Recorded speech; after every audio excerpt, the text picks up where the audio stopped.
एक समय में हमारी दुनिया में डायनासोर का राज था। वे चलते थे जहां हम चल रहे हैं, इसी हवा में सांसें ली, इसी धरती पर लड़ाइयां लड़ी। इन दैत्याकार बड़े विचित्र डायनासोर ने करीब 14 करोड़ सालों तक हमारी इस धरती पर राज किया। इन डायनासोर की कई हजार प्रजातियां थी। इनमें से कुछ शाकाहारी थे, कुछ मांसाहारी थे, तो कुछ डायनासोर बहुत ही शांत स्वभाव के थे, वहीं कुछ डायनासोर बहुत ही हिंसक और खतरनाक थे। ये उस समय के सबसे सफल जीव थे। लेकिन फिर अचानक ऐसा क्या हुआ? आखिर वह कौन सी घटना थी जिसने इनका नामो निशान ही मिटा दिया? इसे जानने के लिए हमें करोड़ों साल पीछे जाना होगा और डायनासोर्स के इस अंतिम दिन को करीब से देखना होगा।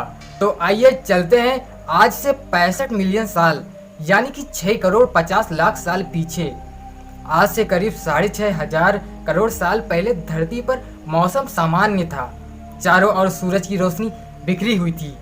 लंबे लंबे पेड़ों से टकराती समुद्र की ठंडी हवाएं और चारों तरफ डायनासोर के चिल्लाने चिंघाड़ने की आवाजें। जब यह सारी डायनासोर प्रजाति बड़े ही आराम से धरती पर अपना जीवन बिता रही थी, तब 10 करोड़ साल पहले ही इनकी किस्मत लिखी जा चुकी थी। 10 करोड़ साल पहले एक छोटा एस्टेरॉयड का टुकड़ा जो सुदूर अंतरिक्ष से आ रहा था, वह पृथ्वी से लगभग 20 करोड़ मील दूर मंगल और बृहस्पति के बीच बने क्षुद्र ग्रह बेल्ट में घूम रहे एक बड़े एस्टेरॉयड से जा टकराता है। इस टकराव से उस बड़े एस्टेरॉयड की दिशा बदल जाती है और वह क्षुद्र ग्रह बेल्ट से निकलकर सीधे पृथ्वी की ओर 22,000 मील प्रति घंटे की रफ्तार से बढ़ने लगता है। जब यह एस्टेरॉयड पृथ्वी से 3,84,000 किलोमीटर की दूरी पर था, तब धरती से शायद डायनासोर का अंत न होता यदि वह एस्टेरॉयड पृथ्वी के उपग्रह चांद से टकराता। लेकिन नियति को कुछ और ही मंजूर था, इसलिए यह बड़ा एस्टेरॉयड चांद के बहुत नज़दीक से गुजर गया। 40 किलोमीटर के व्यास वाला 2 ट्रिलियन मैट्रिक टन का यह एस्टेरॉयड प्रति सेकंड के साथ साथ धरती के करीब बढ़ता जा रहा था। यह एस्टेरॉयड जब पृथ्वी के वातावरण के संपर्क में आया तो इसकी रफ्तार एकाएक 70,000 किलोमीटर प्रति घंटा हो गई। पृथ्वी के वायुमंडल में घुसते ही घर्षण की वजह से यह एक भयानक आग के गोले में बदल गया। यह इतनी रफ्तार से धरती की ओर बढ़ रहा था कि सिर्फ 4 मिनट में इसने अटलांटिक ओशियन को पार कर लिया। इसकी चमक इतनी अधिक थी कि धरती पर टकराने से पहले ही हजारों जीव जंतु आग के इस दहकते गोले को देखकर पूरे अंधे हो चुके थे। यह जीव उस उल्का को देख नहीं पा रहे थे, लेकिन वह उसकी भयानक गर्मी को महसूस कर रहे थे। कुछ ही क्षण में यह एस्टेरॉयड मैक्सिको की खाड़ी के पास जमीन से टकराता है और लगभग 35,000 डिग्री सेल्सियस की ऊर्जा वाला एक भयंकर विस्फोट होता है। इस टकराव का विस्फोट लगभग 10 हाइड्रोजन बम के विस्फोट के बराबर था।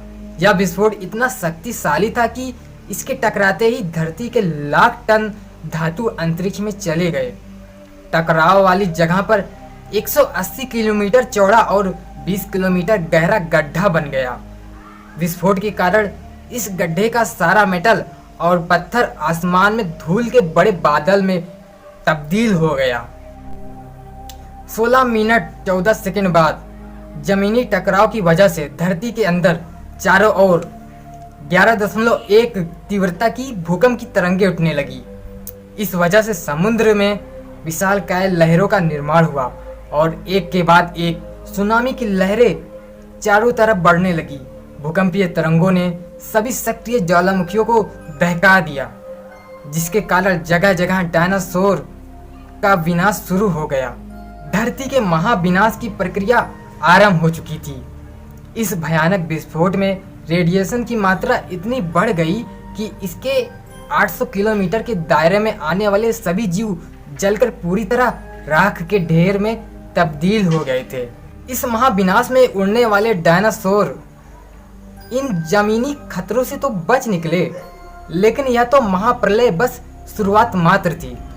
विस्फोट की वजह से जो लाखों मेटल, पत्थर और धूल अंतरिक्ष में गया था, वह ग्रेविटेशनल पुल के कारण ठीक 40 मिनट बाद आग के गोले के रूप में पूरी धरती पर बरसने लगे।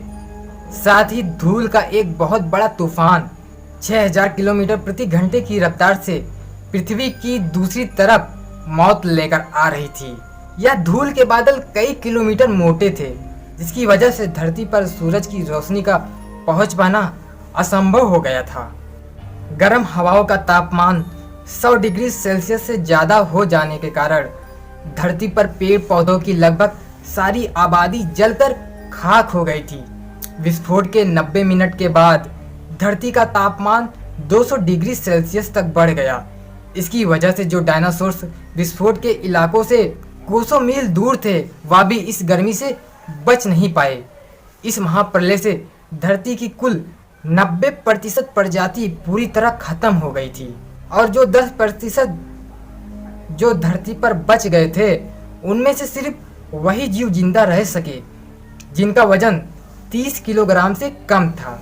इसका कारण यह था कि इस महाप्रलय में लाखों की संख्या में जो जीव मारे जा चुके थे और जो पेड़ पौधों की सारी आबादी भी जलकर राख हो चुकी थी, जिसके चलते यहाँ जो बड़े और विशालकाय जीव जीवित बच गए थे, उन्हें भरपूर मात्रा में खाना पीना ना मिल सका। लेकिन यह महाप्रलय किसी अन्य जीव के लिए फायदेमंद साबित होने वाली थी। धरती पर डायनासोर्स का अंत एक छोटी प्रजाति के लिए सुनहरा अवसर लेकर आया और वह प्रजाति थी मैमल्स की। मैमल्स क्या थे, कैसे बच गए महाप्रलय से, डायनासोर के अंत के बाद इंसान कैसे और कहां से आए, यह जानेंगे हम अगले एपिसोड में। यदि आप चाहते हैं कि हम अगला वीडियो जल्द से जल्द बनाएं, तो इस वीडियो पर 2000 लाइक जरूर कर दीजिए और हमारे चैनल को सब्सक्राइब कर हमारा सपोर्ट जरूर करिए। यदि आप नए हैं तो चैनल पर हमारे बाकी वीडियोस को भी विजिट करिए। साथ ही सब्सक्राइब कर नोटिफिकेशन बेल आइकन को भी जरूर दबाएं। तो मिलते हैं अगले एपिसोड में।